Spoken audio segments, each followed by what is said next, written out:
그 당시에 로마 황제가 기독교를 박해했을 때 이제 거기에 거룩한 문서, 성경책을 넘겨주고 배도한 그런 목회자들이 있었죠. 감독들입니다. 로마 교회에. 그래서 그 감독들이 주는 세례가 무효하다라고 주장하면서 순결한 교회를 강조하는 도나티스파가 있었습니다. 그래서 배교한 교회였던 그런 로마 교회로부터 순수한 교회를 지향하면서 갈라섰고, 로마 교회는 그들을 이제 그 정통 교회에서 갈라진 그룹으로 정죄를 했죠. 그런데 이 도나티스트 파처럼 교리적인 문제라기보다는 어떤 교회 정치나 기타 이런 그 교회와 국가의 관계 속에서 생긴 그룹을 이제 분파라고 하고요. 또 하나의 예가 아브라함 카이퍼가 나왔던 네덜란드 교회도 한 번 있었습니다. 1834년에 당시 이제 이 계몽주의에 완전히 오염되어서 자유주의화되었던 그런 네덜란드 국가개혁교회가 있었습니다. 거기에 대해서 종교개혁과 도르트의 정신으로 돌아가야 한다. 정통적인 교회를 회복해야 한다라고 주장하는, 순수한 교회를 주장하는 그룹이 형성되었습니다. 우리가 그들을 압스케이딩, 분리파라고 부르는데요. 그들에 대해서 당시 국가개혁교회는 완전히 자유주의화된 사상을 가지고 국왕이 모든 것을 지배하는 구조였습니다. 그래서 그들이 그 순수한 교회를 주장하는 그룹을 정죄했습니다. 그런데 그들을 이단이라고 부르지 않죠. 오히려 이런 흐름이 나중에 아브라함 카이퍼로 연결되어서 정통 개혁 신학의 중추가 되거든요. 그러니까 분파라고 하는 것은 이단과 다른데, 지금 이제 우리가 고민하고 우리에게 큰 위험이 되는 것은 뭐냐면 바로 지금 말하는 이제 이단이죠. 이단은 기본적으로 정통 교회에서 가르쳤던 그 교리를 부정하는 겁니다.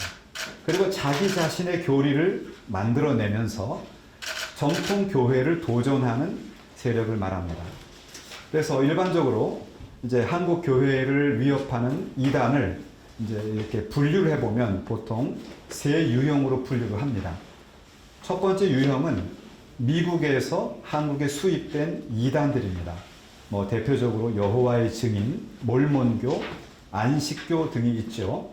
안식교에 대해서는 안식교 자체가 요즘에는 많이 이렇게 정통 교회로 회귀하고 있다라고 주장하는 소수 학자들도 있습니다. 그러나 우리가 발생한 근본과 그들의 주류 가르침으로 볼 때는 여전히 이제 이단으로 놓고 우리가 설명을 합니다.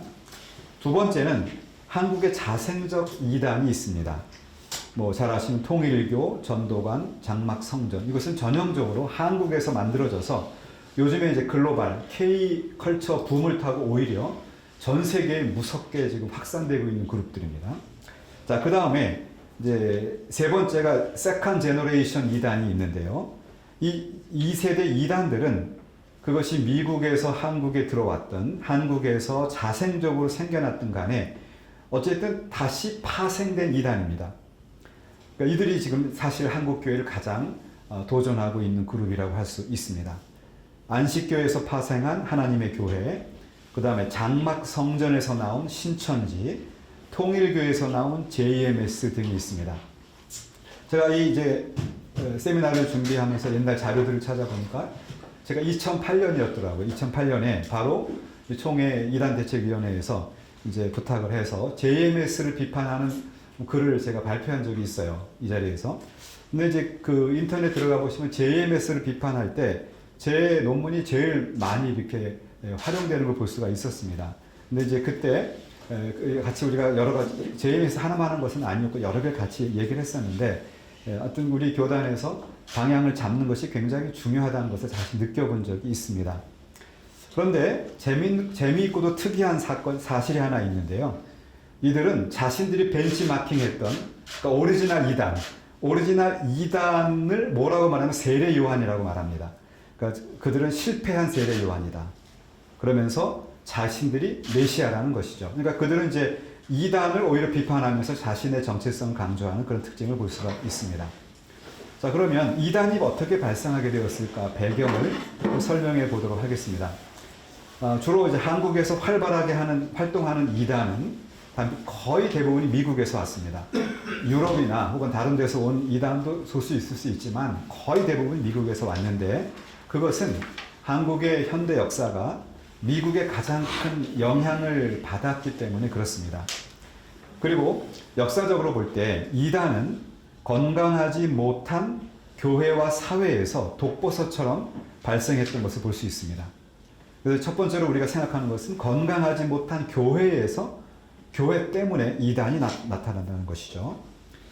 교회가 성경적인 진리가 아니라 세속적 가치에 의해서 좌우될 때 이단이 발생합니다. 그러니까 그들은 늘 교리적인 이야기를 바로 첫 번째 꺼내지 않고 기존 교회의 어떤 세속화, 부패 이런 것들을 막 끄집어내서 접근을 합니다. 그러면 그야말로 순수한 평신도들은 그 문제를 공감하고 있다가 불끈하게 되면서 자연스럽게 이단으로 끌려가는 일을 볼 수가 있습니다. 두 번째는 이제 신앙이 지극히 주관적이고 신비적인 주장 위에 세워졌다는 것이죠. 뭐 대부분의 이단들은 직통계시는 가장 기본이고 별도의 경전을 또 주장을 합니다. 그래서 주관적이고 신비적인 주장에 세워져서 성경적 그리고 역사적 정통 교리에서 이탈할 때 이단이 생기게 되는 것이죠. 그러니까 역으로 말하면 건강한 신앙을 가지게 되면 이단의 그 확산을 막을 수가 있다. 이런 논리가 성립이 됩니다. 세 번째는 교회와 기독교인이 기독교 역사에 대해서 무관심할 때 이단의 도전에 무너지는 것을 볼 수 있습니다. 이제 우리가 지금 1시간 내내 같이 연구해 볼 것이지만 여러분도 이미 또 옛날에 신대원도 다 배우셨겠지만 사실 기독교 역사를 보면 모든 이단의 유형들이 있습니다. 주로 이제 삼위일체 안에서 파생된 이단, 기독론에서 파생된 이단, 성령론, 그 다음에 조금 더 이제 세분화하자면 구원론이나 교회론에서 파생된 이단들이 있는데 제가 오늘 말씀드릴 때는 구원론과 교회론의 이단은 사실 따지고 보면 기독론하고 그리고 이제 그 성령론하고 다 관계가 되거든요. 그래서 저는 그 내용을 좀 더 내용을 조정을 해서 말씀을 드려보려고 하는데요. 그래서 이런 역사적으로 발생했던 이단들에 대한 그런 그 개념을 이해한다면 우리는 충분히 현대 등장하는 이단을 분별할 수가 있는데 그 대부분의 우리 목회자분들조차도 너무 목회 일정이 바쁘니까 설교에 몰리다 보니까 성경 연구에 집중을 하면서 교회사를 등한히 하는 것이죠. 그래서 결국 교회사 안에서 나타났던 이단의 유형에 덜 익숙해서 이제 거기에 빠지는 경우들이 자주 있습니다. 그 다음에 교회가 이기적인 성격을 가지고 지나치게 현세 물질 축복을 강조할 때 이단이 생기죠. 참 그래서 아이러니한 게 요즘에 이단들을 보면요. 과거에 이제 주로 종말론, 시한부 종말론과 같은 이단들이 많지 않았습니까? 요새 이단들의 특징은 뭐냐 하면요. 기업화하고 있고 그리고 굉장히 현세의 축복을 주는 쪽으로 많이 유도를 합니다. 그래서 아이러니하게도 미래 하나님 나라를 준비하는 게 아니라 이 땅에서 자기들 나라를 세워요. 그리고 거기에서 많은 그 일종의 조합을 만들어주고 그들 나름대로 생태계를 조성해버립니다. 한번 들어가면 모든 게 해결이 되는 거예요. 먹고 사는 것부터 시작해서 해결이 되니까 안 나옵니다. 그래서 그들이 사실은 이제 현세 구복적인 요소를 이용하는데 그럼 왜 그런 현상들이 왜 또 많이 나타나냐 하면 기존의 교회가 순수한 복음적인 그런 진리나 이런 것이 아니라 그 기독교의 그런 본질, 예수 그리스도의 사랑의 복음이 아니라 이제 축복 지향적인, 축복이 귀한 겁니다만은 그것을 최대 목표로 놓을 때 이단이 역이용하는 것이죠. 그런 이단들이 많다. 이렇게 판단이 됩니다. 다음 다섯 번째는 교회가 예수 그리스도가 아니라 교회 지도자 자신을 숭배할 것을 강조할 때 역으로 이단의 교주가 발생합니다. 그러니까 이단들이 접근할 때는 기존의 교회의 리더십을 공격을 하거든요. 그래서 그 교회 리더십에 뭔가 불만이 있는 그런 사람들을 유도해내는데 그리고 결국 자신이 교주가 되는 이런 일종의 그 뭐라 할까요? 역재생산을 하는 그런 현상들을 보게 됩니다. 두 번째는 건강하지 못한 사회에서 이단이 발생을 하게 돼요. 이것은 제가 좀 구체적으로 미국의 이제 역사, 근현대 역사를 좀 설명을 드려보려고 하는데요. 우리가 이제 한국에 많이 들어왔던 이단들, 여호와의 증인, 안식교, 그다음 몰몬교, 크리스천 사이언스 이런 이단들은요 한결같이 19세기 미국에서 발생합니다. 궁금하지 않습니까? 왜 미국에서 굳이 발생을 했을까? 이것이 기독교의 오랜 적어도 1700년대 이전까지는 유럽에 기독교가 쭉 있었는데, 그리고 초대교 이단도 있었는데, 한국에 들어온 이단은 대개 이제 미국에서 발생된 이단인데, 그럼 미국은 왜 그렇게 이단이 생겼는가? 그 질문이죠. 근데 그 당시는 사회가 굉장히, 미국 사회가 불안전하고 가변성, 이제 미국은 젊은 국가 아니겠습니까? 유럽에서 건너온 사람들이 1700년대에 독립을 하고 1860년대에 남북전쟁을 하면서 미국이 이제 1900년을 넘어서면서 세계 최강국으로 떠오르게 되는데, 그 최강국으로 떠오르기 직전까지 미국은 어디로 튈지 알 수 없는 그런 일촉즉발의 국가였다, 이렇게 말할 수가 있습니다. 사회적으로 보면 1819년에 경제 불황이 왔고요. 그리고 1837년에 미국이 멕시코 전쟁에서 승리하면서 땅을 넓혀갑니다.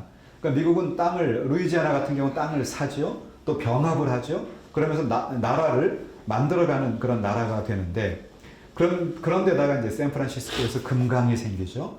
그러니까 수많은 이제 마차들이 다 서부로 옮겨가는. 그래서 진정한 공동체라는 개념보다는 그냥 사람이 갑자기 막 모여들고 흩어지는 불안전한 사회죠. 이제 그런 사회가 미국에 열려지게 되고요. 그러니까 이제 특히나 가장 이걸 가속화시킨 것은 남북전쟁이었습니다. 여러분 잘 아시는 것처럼 1860년대에 생겼던 남북전쟁은 그 전에 있었던 미국 장로교회, 미국 침례교회, 미국 감리교회, 이 교회들을 완전히 두 개로 다 쪼갰습니다. 그러니까 남침례, 북침례, 남장로교, 북장로교, 또 뭐 남감리교, 북감리교. 그래서 그러니까 이 사회도 막 혼란한 데다가 교회도, 그리고 모든 국가가 거의, 그러니까 사실상 미국은 최소 두 개의 나라가 될 수도 있었죠, 사실은.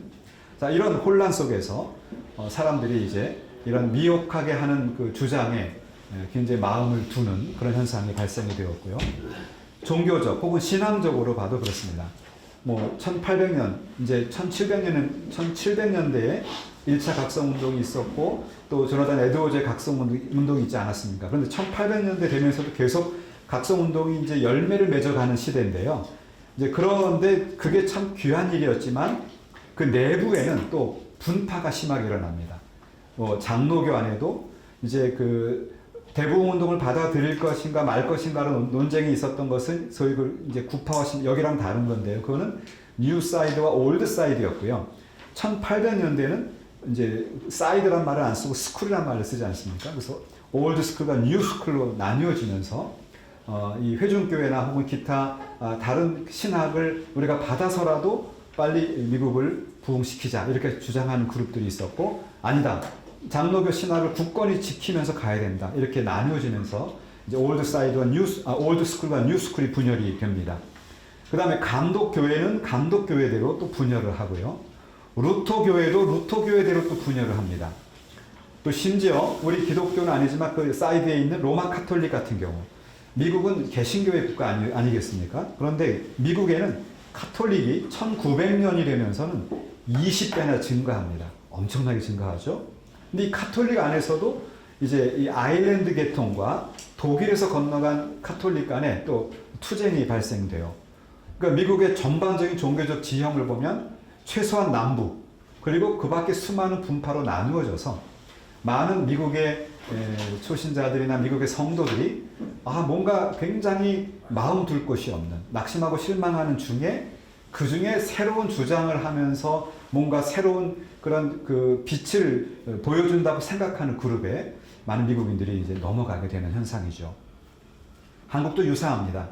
한국에도 이 사회적, 종교적으로 유사한 이제 분위기가 있는데, 우리가 1930년대에 이용도 목사, 그리고 이용도 목사가 나타난 이 시기만 하더라도 우리가 알고 있는 것처럼 식민지배 후기 시대죠.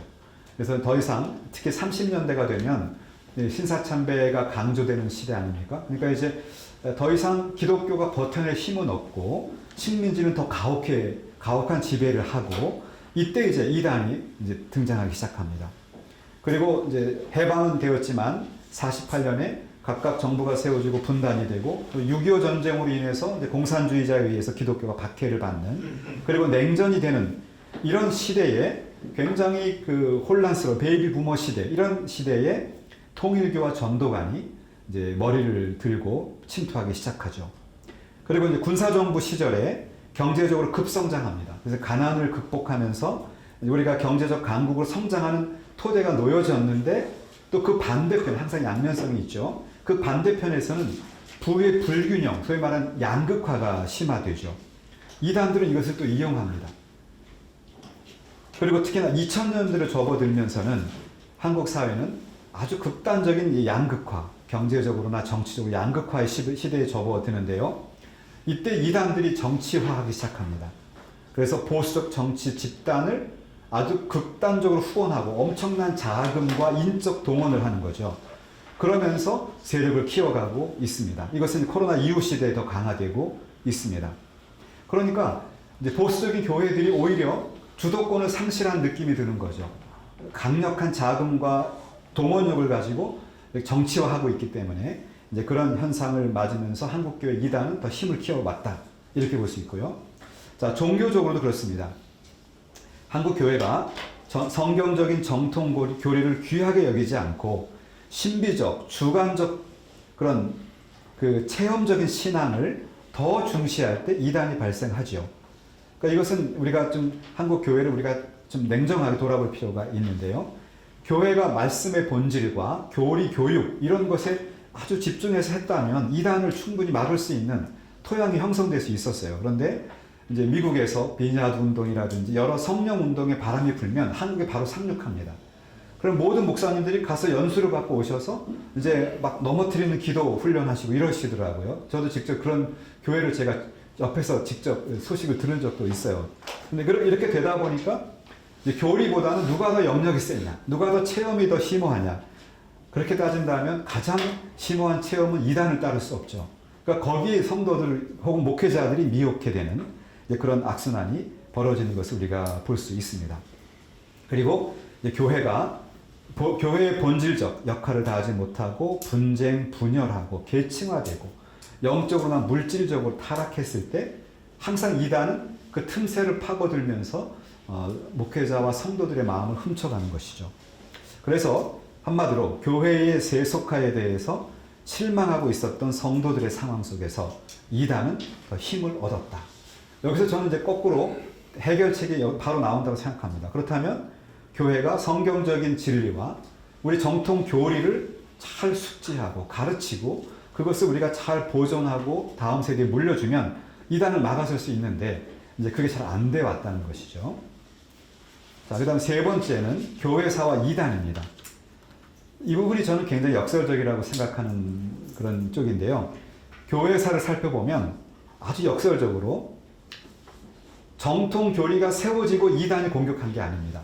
특이하게 먼저 신앙 고백이 쭉 입에서 입으로 혹은 교회에서 교회로 전해져 왔는데 이단이 계속적으로 정통 교회를 공격합니다. 그러니까 거기에 맞서서 우리 교회가 뭔가 스탠다드, 표준이 필요하구나 라고 교회를 변호하고 변증하는 과정에서 정통 신학이 정립되어 왔다는 것이 매우 특이합니다. 특별히 종교개혁 시대에 아주 이거 두드러지는데요. 그러니까 정확히 말씀드리면 루터가 1519년에 이제 17년에 비텐베르크에서 시작을 했고 그 다음에 우리 개혁파의 큰 아버지라고 할 수 있는 치빙글리가 1519년에 그로스민스터라고 하는 그 쭈리의 교회에서 시작을 했고 칼빈은 그 다음 세대죠. 1536년에 제네바에서 시작을 했는데 그때까지도 사실은 우리 종교개혁자들 자체도 우리가 새로운 종파, 개신교라는 종파를 세우자는 의지는 별로 없었어요. 기존의 교회가 성경적 교회를 회복하라고 요구하고 개혁을 외쳤던 것이죠. 그런데 트렌트 종교회의를 거치면서 카톨릭은 오히려 이제 그 소리에 귀를 닫고 개신교를 정죄하면서 완전히 문을 닫고 두의 각자의 길로 가게 만들어놨죠. 그래서 그 다음부터, 그러니까 1560년대 이후부터 이제 우리 개신교는 명확한 스탠다드를 정하기 시작합니다. 그래서 거기에 따라서 우리가 이단이냐 아닌가를 구별하는, 그리고 그때 가장 큰 공헌을 한 인물이 바로 존 칼빈입니다. 제가 나중에 다시 또 설명을 계속 이제 나오게 되겠지만 왜 칼빈이 중요하냐면, 칼빈은 아까 우리 위원장님 말씀하시고 기도할 때 나왔지만 딱 그거예요. 진리를 지키되 진리 안에서 하나 되라. 이것을 가장 잘 보여준 그 샘플이 바로 칼빈입니다. 칼빈은 심지어 루터조차도 비판하지 않아요. 루터와 칼빈의 신학은 결이 많이 다르거든요. 근데 직접 비판하지 않아요. 왜냐하면 로마 카톨릭에 맞서서 하나의 개신교를 세우겠다는 의지가 있었기 때문에. 그리고 심지어 제네바 종교개혁도 추리하고 제네바는 달랐습니다. 스위스 종교개혁도 추리에 있었던 치빙글리와 볼링거, 그리고 제네바에 있었던 칼빈, 이 두 그룹은 언어도 독일어권하고 불어권으로 달랐지만, 그리고 성찬론도 약간 뉘앙스가 달랐고요. 특별히 교회 권징도 달랐고 교회와 국가의 관계도 뉘앙스가 달랐지만 그들은 한 번도 서로 정죄한 적이 없습니다. 오히려 1549년에 추리 협약이라는 걸 맺어서 우리 독일어권의 추리히와 프랑스어권의 제네바는 한 개혁교회임을 확인하는 그런 협약을 체결하고 칼빈이 사인을 합니다. 칼빈이 오히려 주도한 것이죠. 그런 모임을. 그러나 그런 칼빈이 진리 안에서는 상당히 관용을 베푸지만, 그러나 진리에 벗어날 때는 아주 냉철합니다. 좀 더 나오는 세르베투스라든지 여러 사건들에 대해서 칼빈은 명확하게 신학적인 잣대를 들이댑니다. 그래서 우리는 여러 면에서 칼빈에게 배울 바가 많습니다. 진리에 대해서는 명확하게, 진리 안에서는 사랑으로. 이게 칼빈의 사역이라고 볼 수 있고요. 그리고 특별히 칼빈이 이 초대교회부터 있었던 여러 가지 종교 회의를 딱 정리를 해줘요.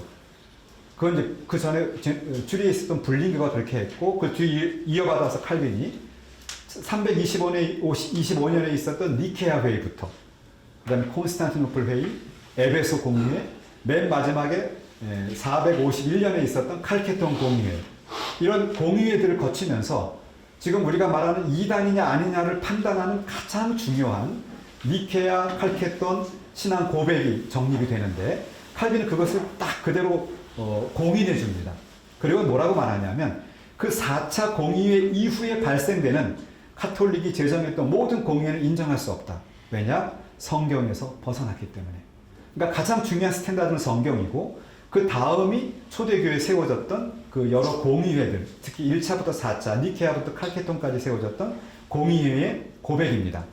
자, 그래서 칼빈은 왜 우리가 중요했냐 하면 초대교회 이후부터 내려오는 수많은 신학적 난맥 안에서 중요한 스탠다드를 제시해 줬다. 그것이죠. 그리고 또 하나는 그걸 제네바에서 실제로 살아 움직여냈다는 것입니다. 그 얘기는 제가 좀 이따 다시 설명을 드리겠습니다. 자, 그럼 먼저 이제 교회사에 나타난 이단을 이제 저는 이렇게 구별했는데요. 성경에 관계된 이단이 있고, 그 다음에 삼위일체에 관계된 이단, 기독론에 관계된 이단, 그리고 성령론에 관계된 이단, 이렇게 나누어 봤습니다.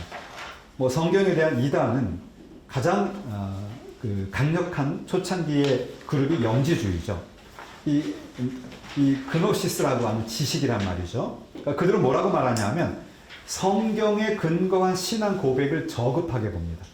우리는 가장 높이 평가하는데 그들은 이건 너무 초보적인 신앙이다. 우리만이 진정한 신비로운 영적인 구원의 지식을 갖고 있다라고 주장합니다. 이렇게 주장하는 데는 그 당시에 있었던 플라톤 철학의 영향도 있다고 보는데, 이것은 오늘날도 많은 이단들이 강조하고 있는 겁니다. 뭐냐 하면 영혼은 거룩하다는 거예요. 그런데 육체는 저급하다는 거죠. 굉장히 신령해 보이지만 이거는 사실은 플라톤주의의 종교화입니다. 그러니까 영적인 것만 거룩하고 영적인 것만이 최고이기 때문에 육체적인 것, 그걸 부정하다 보니까 뭐가 부정이 되냐 하면 성육신이 부인이 되고 육체적 부활이 부인이 되는 거죠.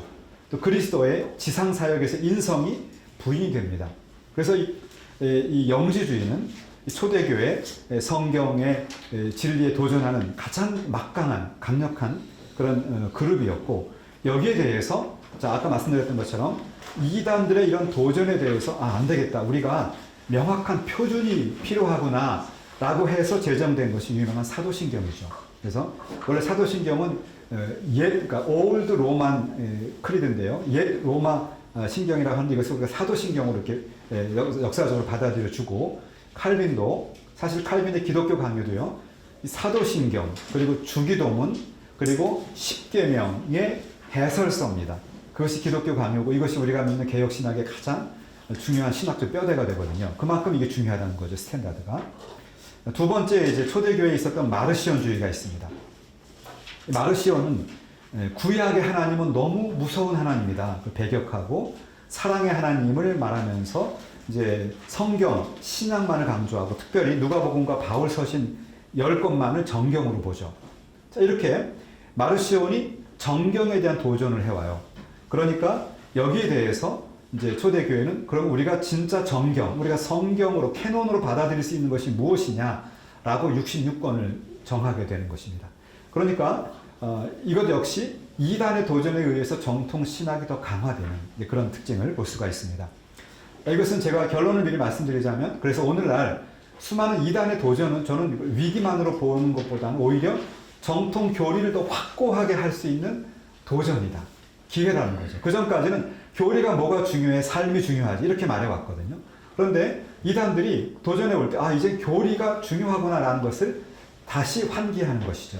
특히 이제 목회 현장에 계신 분들이 신학 교육은 신대원으로 충분하고 이제는 뭔가 목회가 잘 되는 뭔가가 필요하다 이런 이제 어떤 리드가 있거든요. 실질적으로 교회가 부흥해야 되니까. 그러다 보니까 결국 신앙을 못 지키는 일이 생기는 거죠. 그래서 이단의 창궐은 역으로 정통 신학을 강하게 변호할 수 있는 기회가 될 수도 있다. 그 말씀을 드리고 싶습니다. 그 다음에 종교개혁 시대인데요. 종교개혁 시대에 급진 제세례파 열광주의가 있습니다. 자, 이들은 뭐라고 말하냐면요. 성경의 문자를 초월해서 직접 계시를 주장하죠. 오늘날 거의 대부분의 이단이 주장하는 것이 다 이미 앞에 나온 것들입니다. 지금까지.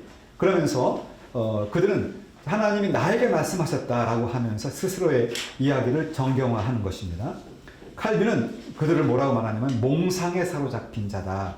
이렇게 일갈하면서 성경에 근거한 그리고 표준 문서에 근거한 신앙을 강조했습니다. 자, 그 다음에 이제 근현대로 넘어오면 이제 19세기 미국에서 아까 말씀드렸던 몰몬교, 여호와의 증인, 한국의 전도관, 통일교 등등 이들이 한결같은 특징이 뭐냐 하면 성경 외에 별도의 경전을 주장합니다. 그러니까 별도의 경전을 주장하고 있기 때문에 성경론에서 위배된 이단이라고 이렇게 정리하는 거죠, 학자들이. 거의 대부분의 현대 이단들은 다 여기에서 벗어날 수 없습니다. 성경 외의 경전, 직접 계시를 말하기 때문에 그렇습니다. 자, 두 번째 카테고리는 삼위일체 신앙에 대한 오류입니다. 유명한 아리우스파가 있죠. 아리우스파는 그리스도께서 창조된 존재라고 말합니다. 그러니까 그리스도가 하나님에 의해서 피조가 된 것이에요. 그런데 우리가 고백하는 것처럼 성부와 성자는 동일 본질이시죠. 그래서 이 아리우스파의 주장은 그리스도의 신성을 부정하는 그 이단을 낳게 되고요. 오늘날 등장하는 대부분의 이단들이 예수 그리스도의 하나님 되심을 거부하면서 스스로가 이단이라고 하는 것은 다 아리우스 주장의 되풀이에 불과하다. 이렇게 말씀드릴 수가 있습니다. 구속의 완전성을 부인하죠. JMS 같은 경우도 그리스도 자체를 부정하지 않아요. 그리스도가 십자가에서 실패했다는 거예요. 그리고 문선명도 실패한 겁니다. 그래서 JMS 자기가 진정한 이제 세례 요한을 극복하는 진정한 메시아다. 이게 JMS 주장이거든요. 항상 이 논리가 그대로 따라오게 됩니다. 그 다음에 이제 교리사적으로 중요한 양태론주의죠. 모달리스틱이라고 하는데요. 양태주의자. 이것은 대표적인 인물이 사벨리우스주의입니다. 그들은 뭐라고 말하냐면 성부가 성자요 또 성부가 성자요 또 성령이다 이렇게 말하죠. 그러니까 삼위를 부정합니다. 그러니까 이 사벨리우스를 더 강조하면 십자가에 달리신 분은 성자가 아닌 거예요. 그러니까 성부 순환설이라고도 말합니다. 왜냐하면 예수님은 하나님 성부이시고 그리고 십자가에 달리신 분도 결국 성부 하나님 십자가에 달리시게 된 거죠. 자, 이런 이단도 있었습니다. 역시 칼빈은 여기서 명확하게 이걸 비판을 하고요. 그 다음에 이제 칼빈 당대에 있었던 세르베투스가 있죠. 유명한 세르베투스의 주장입니다. 그리고 현대에는 이제 칼빈 직후에는 소시누스주의가 있고 현대 유니테리안주의 미국에 많이 있죠. 이런 주장들이 있습니다. 여기에 대해서 칼빈은 성부, 성자, 성령은 한 하나님이시다. 그런데 동시에 성자는 성부가 아니다. 이것은 앞에 양태론을 반대하는 거죠. 성령도 성자가 아니다. 각각 고유한 존재를 지니고 계시다라고 말합니다. 그러니까 이 삼위일체를 부정하게 되면 모든 이단은 여기서 다 튀어나오게 되는 겁니다. 그래서 이제 칼빈은 뭐라고 말하냐면 이 순전한 삼위일체 교리를 왜곡시키는 것은 우리는 명확하게 비판해야 된다라고 말해요. 여기서 제가 이제 아까 말씀드리고 싶었던 게 바로 이 세르베투스가 이제 관계된 이야기 중에 여러분이 이제 인터넷을 보거나 청년들하고 대학생들하고 대화하다 보면 칼빈이 그 거룩한 목회자요 교회 지도자 신학자가 어떻게 세르베투스를 화형시켰느냐 이런 질문을 하는 걸 들으셨을 겁니다. 실제로 제가 2009년에 칼빈 500주년 때 이제 그 컨퍼런스를 기획하고 준비할 때도 어느 기자분이 저한테 그걸 물으셨어요. 제가 그때 뭐라고 말씀드렸냐면 칼빈의 제네바를 역사적으로 정확하게 그리고 정직하게 들여다보면 칼빈은 그럴 입장이 아니었다. 자, 이 왜 이렇게 말씀드리냐면요. 이 세르베투스가 의도를 가지고 제네바에 침투한 겁니다. 그러니까 세르베투스는 이미 삼위일체론에서 이단이라고 그 당시 모든 정통 칼빈 하나가 아니라 로마 카톨릭을 포함한 정통 개신교가 다 이단으로 정죄를 했던 거죠. 그런데 그가 칼빈을 공격하고 칼빈에게 어떤 위기감을 주기 위해서 제네바에 침투한 겁니다. 그리고는 콩그리가지온이라는 모임이 있어요. 이게 이제 일종의 목회자들의 주간 성경 공부 모임 같은 성격인데요. 단순한 성경 공부 모임이 아니라 이건 아주 굉장히 중요한 뭐 말하자면 이단 대책위원회 이런 것처럼 책임 있는 목회자들이 모여서 같이 토론하면서 노선을 정하고 그걸 가지고 제네바와 유럽 교회에 확산하는 중요한 일종의 신앙도 헤드쿼터 같은 역할을 하는 겁니다. 굉장히 중요했어요. 이 콩그리가지온이라는 것이. 그런데 이 콩그리가지온에 세르베투스가 들어와서 거기에서 칼빈에게 도전한 거. 칼빈이 거기에서 세르베투스를 보고 신학적인 문제를 지적을 한 거죠. 그런데 당시 제네바 시의회가 이제 이 그 세르베투스를 잡아서 사형을 집행합니다. 화형을요. 그러니까 칼빈은 신학적인 문제를 가지고 그에게 그 잘못된 점을 말한 신학자, 목회자 역할을 한 것이고 그를 집행한 것은 국가였습니다. 이게 칼빈이 그런 입장이 못 돼요. 칼빈 스스로도 국가로부터 굉장히 많은 압력을 받고 있었거든요. 칼빈 끝없이 싸우다 쫓겨나기까지 했잖아요. 제네바 시의회로부터. 그렇기 때문에 여러분들이 혹시 그런 질문을 청년 대학생들이 할 수 있습니다. 그러면 제네바의 역사적 정황을 정확히 설명해 주시면 정통 신학을 변호하는 데 도움이 됩니다. 왜냐하면 이단 얘기할 때 반드시 등장하는 질문이 왜 칼빈이 세르베투스를 화형시켰느냐 질문입니다. 제가 미리 여러분에게 답변을 말씀을 드렸습니다. 자, 그 다음에 이제 기독론적 오류가 있는데요. 이것은 그리스도의 신성을 반대하는 거죠. 앞에 나왔던 양자론이 그렇고요. 이들의 주장을 보면 예수님은 원래 하나님의 아들이 아니었습니다. 그런데 나중에 하나님의 아들로 입양이 된 거예요. 인정이 됐다라고 주장을 하면서 나타나는 모든 오류들입니다. 초대교회에 있었던 것은 에비온주의인데요. 이 에비온주의는 어떻게 말하면 극단적 유대주의라고 할 수 있어요. 그러니까 극단적 유대주의 입장이었기 때문에 그래서 예수님이 세례를 받을 때 하나님의 능력이 임하게 된 것이다 라고 주장하는 거죠. 원래부터 하나님의 아들이 아닌 거예요. 그런 입장을 갖고 있고요. 그리고 사모사테 바울이라고 하는 인물은 역동적 군주론을 주장하는데요.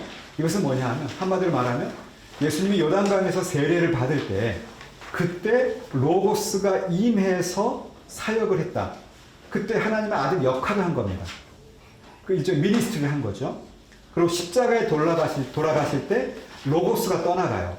그래서 왔다가 떠나는 이런 역동적인 그 기독론을 갖고 있죠. 이렇게 되면 예수님의 결국 신성이 부인이 되기 때문에 예수님이 우리를 구원할 구원자가 될 수 없죠. 자, 이런 논리가 계속 확산이 되면 오늘날 한국에 등장하는 이단들 대부분은 이 논리 안에 빠져 있습니다. 이용하는 거죠, 그들이. 그다음에 알로기파라는 것도 있는데 예수님의 동정녀 탄생을 인정하는데 그런데 사람인 그 인간 그리스도는 로고스가 아니었다. 그러니까 이렇게 주장하는 그룹이고요. 칼빈 당대의 소시니우스주의도 여기에 해당이 됩니다. 그러니까 칼빈 당대에도 이미 그리고 칼빈 직후에도 많은 이단들이 있어 왔고요. 현대 이단들은 이것을 그들의 필요에 따라서 적절하게 이걸 이용하고 있다. 확대 재생산하고 있다. 그래서 교회사를 여러분이 잘 가르쳐 주시면 성도들이 이거 많이 듣던 건데 거기서 나왔군요라고 대부분 나올 수 있다는 얘기예요. 그렇습니다. 그 다음에는 그리스도의 인성을 이제 반대하는, 비판하는 그런 이단들이 있습니다. 가장 대표적인 것이 이제 도케스즘이라고 하는 그 가연설인데요. 이건 뭐냐 하면 좀 황당한 이야기예요. 예수님이 지상 사역을 하셨는데, 근데 그것은 예수님의 육체가 있는 것처럼 보였다는 거죠. 그렇게 보여준 것이지 실제로 육체를 가진 것은 아니다라는 주장이죠. 이것은 앞에 나왔던 플라톤주의의 영향, 영지주의 영향도 있었다고 보여집니다. 그러니까 거룩하신 하나님이 어떻게 이 저급하고 천박한 인간의 육체를 입을 수 있겠느냐는 것이죠. 그래서 이런 주장을 따르면 예수님은 그냥 귀신처럼 있다가 가신 분이고요. 육체가 아니죠. 이것은 명확하게 성경에 위배되고 칼빈도 명확하게 지적을 합니다. 그 다음에 아폴리나리우스주의가 있는데 이것은 뭘 말하냐 하면 그리스도의 인성의 온전함을 비판합니다. 그러니까 그리스도는 영원한 영을 가지셨어요. 그런데 인간적 영혼은 없으셨다는 거죠. 그러니까 영원한 영혼은 있는데 인간적 영혼은 없어요. 그건 무슨 말이냐면 반신, 절반만 하나님이다 라고 하는 주장을 하는 겁니다. 이런 지금 말씀드렸던 이 가연설 아폴리나리우스주의 이것이 아까 325년 니케아부터 451년에 칼케톤까지 있었던 그 모든 회의에서 다 정리된 내용인데 오늘날 현대 등장하는 이단들은 그것을 마치 자기 자신들이 새롭게 주장하는 것처럼 말하고 있다는 것을 우리가 발견하게 됩니다. 세 번째는 이제 신성과 인성의 결합을 반대하는 거죠. 앞에는 신성을 부정했고 인성을 부정했다면 지금은 신성과 인성이 어떻게 한 그리스도, 예수 그리스도라는 인격 안에서 이것이 결합하느냐, 여기서 이단이 발생합니다. 유티쿠스주의가 있는데요. 이들은 그리스도의 신성과 인성이 결합해서 두 성질이 하나의 본성을 형성했다라고 주장해요. 그러면서 그리스도는 신적인 몸을 지녔다는 것이죠. 그 무슨 얘기냐 하면 1 플러스 1이 제3, 그러니까 A 플러스 B가 C가 됐다는 거죠. 신성과 인성이 결합을 해서 전혀 다른 C가 됐다는 겁니다. 이렇게 말하면 참 인간이시고 참 하나님이셔야 우리를 계속할 수 있지 않습니까? 그 성경의 진리가 완전히 다 무너지게 돼요. 굉장히 위험한 이단이죠. 단성론주의, 이 유티쿠스주의를 더 확산해서 특별히 이 단성론은요, 이 그 동방 지역, 그러니까 오늘날 동유럽에 많이 확산했던 이단들인데요. 더 한 본성을 지녔다. 이렇게 주장하는 이단이고요. 그 다음에 이제 네스토리스주의는 우리가 좀 주목할 필요가 있어요. 왜냐하면 여러분 뭐 아시겠지만 네스토리스금이 경교라고 번역을 해서 중국 당나라 때에도 많이 전파가 됐고 심지어 우리 한국의 신라 때도 네스토리스파가 전파됐다 안 됐다 이런 논의가 된 바가 있었습니다. 이게 어떤 내용인가 보면 내용은 간단합니다. 예수님이 참 하나님이고 참 인간이시기 때문에 이 그 신성과 인성이 하나로 결합을 하는데 A 플러스 B가 AB가 된 거예요. 그러니까 한 하나님이 아니라 결국 한 그리스도가 아니라 그리스도가 두 명이 존재하게 되는 거죠. 두 인격, 투 퍼스널리티가 됩니다. 그런데 이런 주장을 극단적으로 받아들이면서 특별히 니케아부터 칼케톤까지 325년에서 451년까지 초대교회 4대 종교회의에서 정죄됐는데 네스토리스파가 이 주장에 반대하는 그룹이 동방으로 확산됩니다. 동방으로 가서 아라비아 반도를 거쳐서 실크로드를 타고 당나라까지 간 거죠.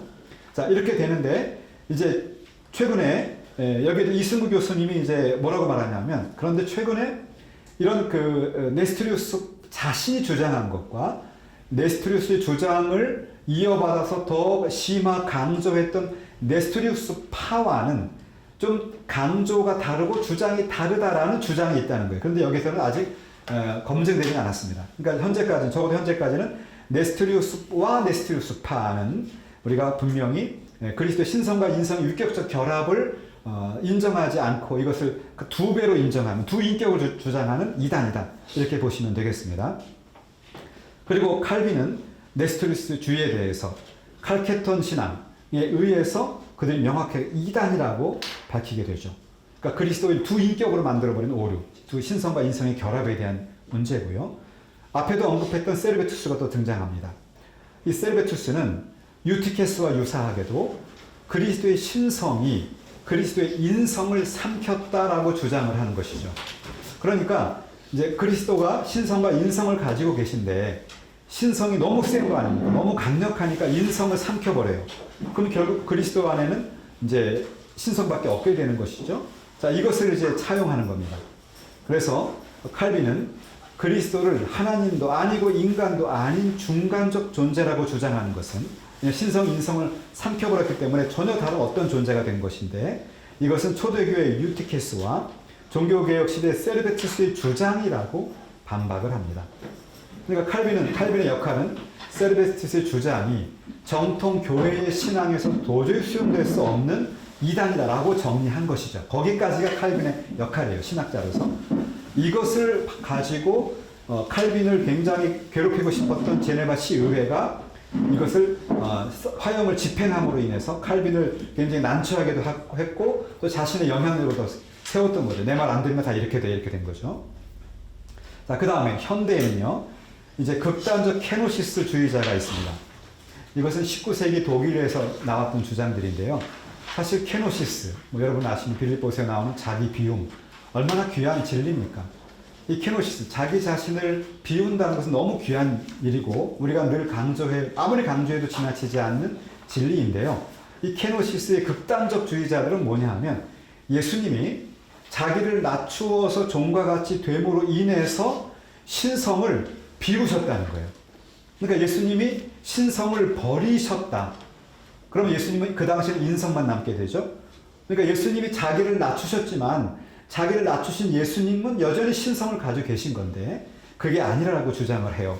이것이 19세기 독일에서 있었던 극단적 케노시스 이단들입니다.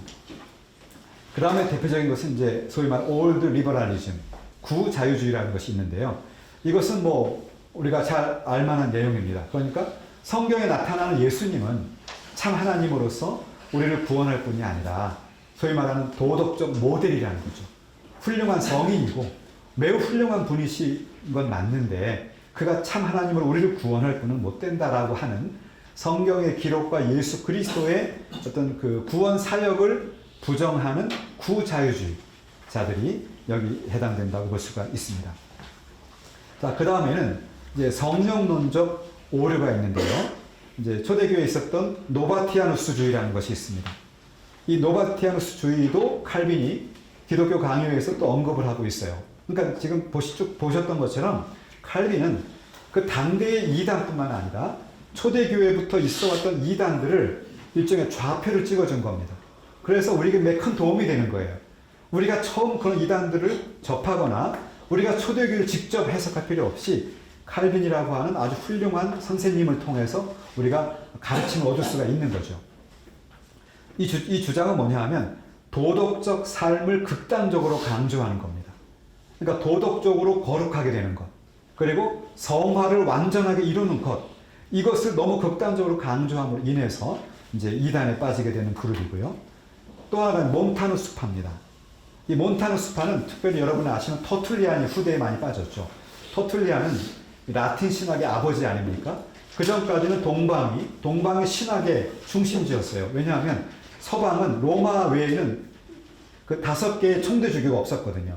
총대주교는 예루살렘 총대주교, 알렉산드리아 총대주교, 콘스탄티노 총대주교 이렇게 있고 예루살렘이 있고요. 그 다음에 이제 하나가 로마주교인데 5개의 초대교회 총대주교 좌 가운데 하나만이 로마에 있었는데, 그런데 이 당시 헬라어로 진행되었던 신학적인 이슈들을 이제 라틴어로 번역한 최초의 신학자입니다. 터툴리안은 굉장히 중요한 공헌을 했어요. 북아프리카에서. 그런데 이 터툴리안이 말년이 되면 극단적 성령주의에 빠집니다. 그래서 이게 몬타누스파가 되는데요. 그래서 소위 말하는 황홀, 엑스타시, 어떤 신적인, 요즘 말하면 뭐랄까요, 신들림, 신과의 어떤 그 성령의 체험, 이런 데에 빠지게 되어서 결국은 성령의 계시를 주장하는 오류를 범합니다. 그러니까 정통적인 신앙을 가진 이 터툴리안과 같은 대교부들도 이런 말년의 오류에 빠진다는 걸 보면 우리가 성경적이고 그리고 정통적인 진리를 지킨다는 것이 얼마나 만만한 일이 아닌가, 그 쉬운 일이 아니라는 것이죠. 그걸 하나의 반면교사로 삼을 수가 있습니다. 그 다음에 일부 급진 제세례파인데요. 구원받은 하나님의 자녀들은 죄가 없어졌다는 거예요. 그래서 우리가 구원받았으니까 죄가 없어졌잖아요. 그러니까 우리가 굳이 육체의 정욕을 억제할 필요가 없다는 겁니다. 왜냐하면 성령이 우리를 인도하는 대로 가면 된다는 거예요. 자, 우리가 여러분이 오늘날 보는 이 JMS 계열이라든지 이런 이단들이 다 여기에 속한다고 볼 수 있습니다. 그들은 이 구속에 대한 예수 그리스도의 구속이 이루어지고 나면 그 다음에 자신들의 굉장히 방탕한 삶을 다 인정합니다. 제가 대학 다닐 때요, 저희 과에 JMS 학생이 하나 있었어요. 저희 과에. 저는 이제 일반 대학 역사를 전공했었는데, 근데 그때 당시에 이제 전 80년대 대학생이었는데, 그 당시에 통일교, 그 다음에 이 JMS 이런 그룹들이 대학가를 아주 대규모 집회를 할 정도로 무섭게, 그러니까 대학가 안에 운동권이 있었고, 그리고 이 통일교하고 JMS 같은 그룹이 있고, 복음주의 그룹, 이 세 그룹의 영적 기류가 있었는데, 그때 그 당시에 그들이 이제 왜 많이 어필을 받았냐 하면, 기존의 교회에서 이렇게 거룩한 삶을 살고 하는 것이 싫은 거예요. 그런데 그렇다고 해도 다른데 뭐 가자니 뭐 마음이 내키진 않는데 성경적인 이야기를 하는 것 같은데 아주 자유로워요. 그래서 그들이 집회하는 데 보면요, 유행가를 찬송가처럼 부릅니다. 실제로. 제가 하는 모습을 옆에서 지켜봤어요. 어떻게 하나. 근데 그렇게 하더라고요. 실제로. 막 유행가를 찬송가처럼 불러요. 얼마나 신나겠어요, 학생들이. 젊은 사람들 쫙 빨아들이고 특히 문화 코드로 가져가거든요. 근데 그들에게 있어서는 그들의 육체적 정욕과 거룩한 삶이 늘 부담 아닙니까? 우리에게 있어서는. 이걸 합리화시켜줘요. 그러면서 끌어들어가는 것. 이것은 사실은 처음 그들이 있는 것이 아니고요. 이미 초대교회부터 특별히 16세기의 급진 제세례파들 가운데 많이 있었다. 이렇게 설명을 드릴 수가 있겠습니다. 자, 그러면 이제 그렇다면 우리가 이제 교회사를 통해서 현대 등장했던 미국과 한국의 모든 이단의 계보를 올라가 보면 우리가 봤던 이런 여러 가지 성경론적인, 그러니까 성경론 혹은 계시론적인 이단, 그 다음에 삼위일체 이단, 기독론적 이단, 성령론적 이단들이 좀 있어 왔는데, 그렇다면 우리가 이런 이단들을 어떻게 방지할 수 있을까? 이제 그 방향을 한번 설명을 드려보겠습니다. 뭐 첫 번째 너무 당연한 이야기지만 성경적 신학을 확립하는 게 너무 중요합니다. 제가 왜 이 부분을 말씀드리냐 하면 대부분의 목회 열정 있는 목회자분들, 그리고 실제로 목회를 상당히 잘 일구신 훌륭한 존경받는 목회자들 중에 여기에 빠지기 쉬워요. 그러니까 본인이 성공했던 중요한 사례가 있거든요. 그것은 매우 귀한 거죠. 너무 귀해서 우리가 배울 바가 많고 우리가 참고할 바가 많은데요. 그러다 보면 성경에서 말하는 그 진리보다는 자신이 일구었던 목회적인 어떤 패러다임, 자신이 이제 성공해서 많이 세미나를 하고 있는 그 어떤 아이템, 컨텐츠가 더 앞설 수가 있어요. 그러다 보면 이제 그런 그 흐름에서 또 갈라져 나온 그룹들이 이단화되는 것입니다. 이것이 소위 말하는 그 세례 요한의 논리를 가지고 거기서 이단이 나오게 돼요. 그러니까 어떤 경우든지 차라리 겸손하게 우리는 성경적인 것까지만 이야기하겠다고 하는 게 좋아요. 여러분이 이미 기독교 강의를 읽어보셨겠지만 기독교 강의를 보다 보면 얼마나 칼빈이 겸손한지 모릅니다. 특히 예를 들면 천사론 같은 거 얘기해요. 여러분 천사론이 칼빈이 그런 얘기를 한 적이 많거든요. 천사에 대한 이야기. 성경에 나온 천사 얘기할 때. 그렇다면 천사가 한 영혼을, 한 인간을 보호한다면 지금까지 존재하는 수많은, 현재 55억이라고 한다면 그 이전까지 살아왔던 수많은 인간들마다 천사가 있었단 말이냐. 그럼 어떻게 그 천사들을 우리가 헤아리고 측량할 수 있느냐라는 질문을 할 수도 있다. 칼빈이 말합니다. 그런데 그런 쓸데없는 질문하지 말자. 왜냐하면 성경이 거기에 대해서 말하고 있지 않는데 왜 굳이 그걸 알려고 하느냐. 나는 말하지 않겠다. 이런 논리입니다. 그러니까 궁금한 것들에 대해서 이걸 성경적으로 풀어나가다 보면 이제 거기서 박태선이 나오고 또 이 JMS가 나오거든요. 그런데 그렇게 하지 않고 딱 거기에서 딱 멈춰요. 나는 여기서 멈추겠다. 그런 목회자들이 그런 게 필요하다고 저는 봅니다. 이것을 성경에서 말하고 있는 것을 본인이 이제 경험과 본인의 어떤 체험을 통해서 풀어나가실 때 거기에 많은 함정들이 있었더라. 그 점을 말씀드립니다. 그 다음에 정통 교리를 표준으로 세우고 신비적인 신앙을 경계한다. 뭐 이거 너무 당연한 말이지만 다시 한번 정리해 봤습니다. 그러니까 성경에 근거한 교리지 않습니까? 저희들은 우리 개신교, 특히 개혁주의는 우리 합동교단과 장로교회의 교리는 성경에 근거한 교리예요. 그런데 이제 심지어 어떤 그 목회자분들 가운데도 성도들도 특히 그렇고요. 이 교리를 굉장히 부정적으로 생각하는 분들이 계세요. 우리가 성경이 중요하다. 성경을 뭐 백독하자, 성경을 묵상하자.